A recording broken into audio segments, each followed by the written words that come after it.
Hey, what is going on, YouTube? Happy Friday, everybody. We have a new ship available in the rental form for you guys, mid-update or early update here. If you will scroll over to the ships tab, such as Legendary has done, and then hit right trigger all the way over to ships for test, you will see the newest ship, the Anhalt, the premium Tier 7 German.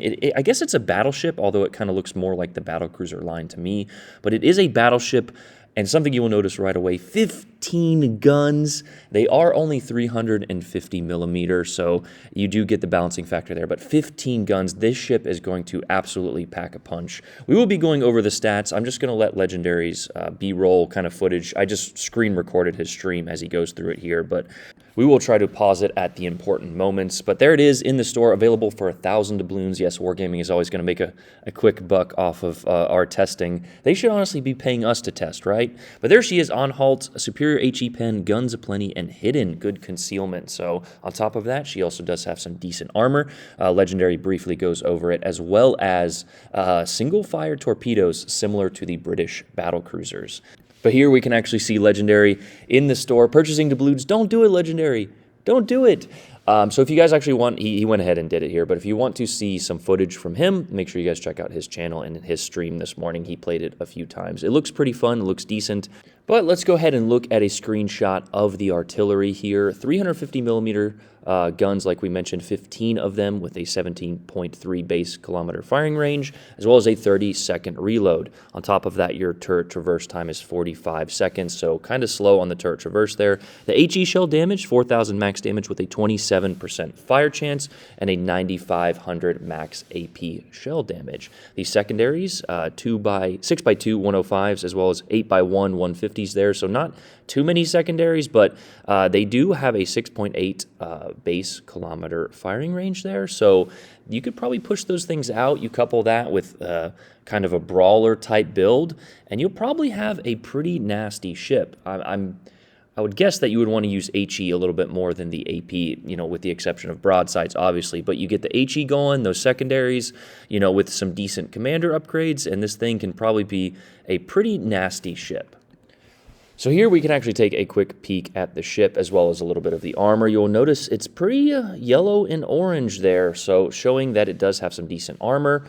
It looks like a 32 millimeter front plate. We're actually not sure, as Legendary just quickly goes over these things. But yeah, there's the torpedoes, the 4x1, as well as the artillery. We'll go ahead and pause the armor real quick. So yeah, a orange upper belt there, as well as a yellow bow plating. So at the very least, what does it look like? 29. So I think it's either a 30 or a 32 millimeter bow there. Minimal superstructure, and then of course the guns. Probably a bit squishy if she's broadside, hitting those shots on the upper belt, which is what I always recommend on the German battleships. We didn't quite get a look at her Citadel, so that will be, until a later date. But yeah, a fantastic looking ship here, and we'll go ahead and review some of the PC stats for you guys, but she looks like a beast in Legends.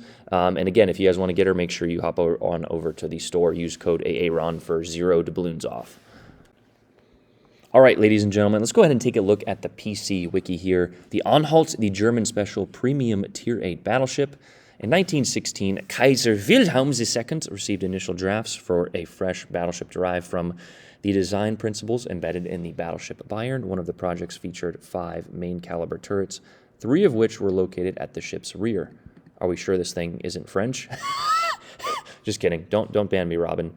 On top of that, to improve stability, it would have been necessary to increase the ship's length and move 2 turrets to the deck below. Under one of the variants, the ship's armament consisted of 5 triple-gun turrets housing 350 millimeter guns. However, their defeat in World War I prevented Germany from laying the new ship down. Boo! Why did the Allies have to win? We would have liked a cool battleship. But some things that are the same, we mentioned the reload, as well as, of course, the gun caliber and the guns, the turn time, but something that is different, and is different for almost every battleship compared to the PC version, is the range. 21.12 kilometers there, and this is something the development team has said that they want a faster game, Xbox and PlayStation faster, but the range shouldn't have, I don't know, that's like a 25% reduction in range, 20% nearly. And it's just, I don't know, it shouldn't be that, detrimental to battleship players. That, or we should decrease the cruiser ranges just a little bit. Certain cruisers can match battleship ranges, which again, I'm siding with my Battleship mains here, but then they come back and just like, yeah, nerf all cruisers. It's like, no, if you're constantly getting spammed or if somebody's spamming you at 19 kilometers, move your ship. By the time those shells get there, you could be in a different square. So a lot of those complaints are null and void, so from Battleship mains who refuse to move their ship. But the range, I feel like, just a little bit could be improved for our Battleship mains, for battleships in Legends. But the same HP 69, nice, 69,500 but the torpedoes are a little bit different. I think they're 25,000 on our version, and the reload time is 55 seconds. Something that is also very similar was going to be a definite limiting factor, and I feel like I'm going to notice this a lot, is the speed. 25 knots, that has to be the slowest speed of a battleship up to tier 5. I feel, well, no, some of those go like 20 knots, but definitely at tier 7. 25 is very slow. The secondaries go a little bit further on PC. Shame. I wish Legends. I wish we could have the same amount of fun that PC has minus submarines. Guys, trust me. A few people are like, "Why wouldn't you?" Do not want subs in the game. It ruins the game. Look at PC. But here are the torpedo tubes and 700 millimeter torpedoes. That's a giant torpedo.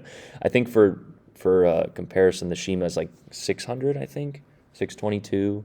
Maybe I'm getting that wrong, but 700 is a giant-ass torpedo. And there are the stats on that. Let's go ahead and look at the pros and cons. Great external armor and HP pool, which is something that is kind of unique. You would think this is like a German battlecruiser, even though it says battleship.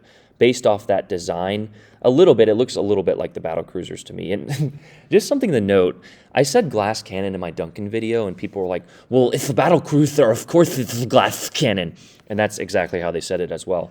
Guys, I do these things to draw interest in the video, and you can make, assumptions about every ship, like, oh, if it's a battlecruiser, well, yeah, it's going to be a little less armored. But the German battlecruisers, by, direct comparison, are not glass cannons, and this thing definitely is not either, as we saw with the armor. So some people, they take it way too seriously. I'm just like, relax, okay? But large amount of guns, good main battery range, improved HE penetration, decent secondary suite. So this thing will be a fun brawler, slamming in there with HE. I believe we also get a hydro. I'm 99% sure I saw on the model there in our game. Decent secondary suite, torpedoes with wide firing arcs thanks to the torpedo tuning or turning mechanic. Somebody's going to have to tell me what that is. That might be a PC thing. I'm not exactly sure. Torpedoes have a fast reload and good damage and good concealment. Cons, vulnerable Citadel due to poorly armored turtleback. I mentioned that in the video. I think I didn't see the Citadel, so bad Citadel there, so you could potentially be getting chunked. But she looked pretty protected regardless, so if you maintain angle, you should be good. Low HE shell damage and fire chance. I don't know about that. 27% with 15 guns. That's almost a fire every time if they're accurate. I don't know what the accuracy on this ship, though, is. It doesn't really mention anything, so it's probably mid-tier. Low torpedo count. Yeah, 2 on each side. Torpedoes are slow and have short range. Well, most German torpedoes do. Poor AA and then slow top speed. Yeah, that 25 knots is going to hurt you. It says does not carry hydroacoustic search here, but I swear I saw it, and this is just me drawing a blank while we're doing this video live, screen recording here. I swear I saw it in the diagram on our game. I'll have to go back and confirm that in the other edit, but yeah, that is the Anhalt on PC. So just something, again, for you guys to keep in mind when we do these, ship reviews and comparing them to PC. A lot changes. So, the main core principle of the ship, a German brawler type, remains the same, but some other things change, so just something for you guys to keep in mind. But we'll go ahead and throw it back to Aaron in the editor there to finish out the video. Hope you guys have a great Friday. Peace. So we went back and looked, and she does, in fact, have a hydro, so even better than her PC counterpart. But just keep in mind, this is a rental ship. All of these stats and items could change, although the Heisen actually got buffed. So, as well as the Anchorage, man. Yeah, I'm excited for the ship. But yeah, we'll play her on the stream tonight. Hope you guys have a great weekend, and Friday included. Everyone, I love you guys. Tell somebody you love them. Go out and try and be a better person than you were yesterday. Hey, run out. Peace.